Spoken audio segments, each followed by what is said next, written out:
il est propre de constater que la présence des services de pédagogie universitaire en République démocratique du Congo témoigne des soucis du gouvernement congolais de valoriser non seulement la recherche, mais également l'enseignement.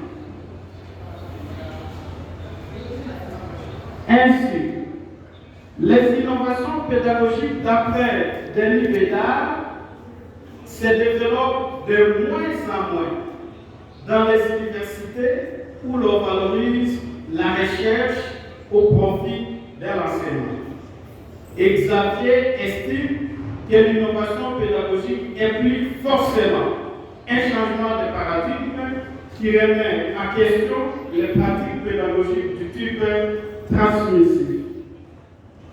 Pour ce qui est de l'énoncé du problème, toute recherche naît de l'existence d'un problème.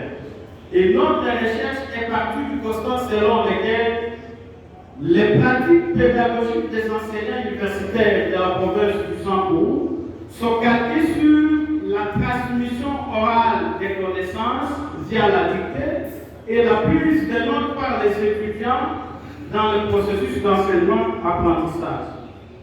Ces constats m'ont poussé à dire que les innovations pédagogiques demeurent non internalisées dans les institutions universitaires de la province du Saint-Paul.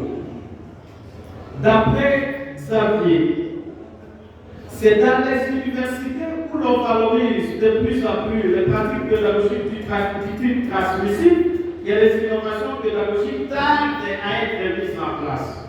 Hélas, dans la province du Saint-Paul, dans les universités de la province du Saint-Paul, ce sont les pratiques pédagogiques du type transmissif où l'enseignant est considéré comme les seuls commandants à bord du paquebot qui sont de plus en plus valorisés à lieu et place de pratiques innovantes.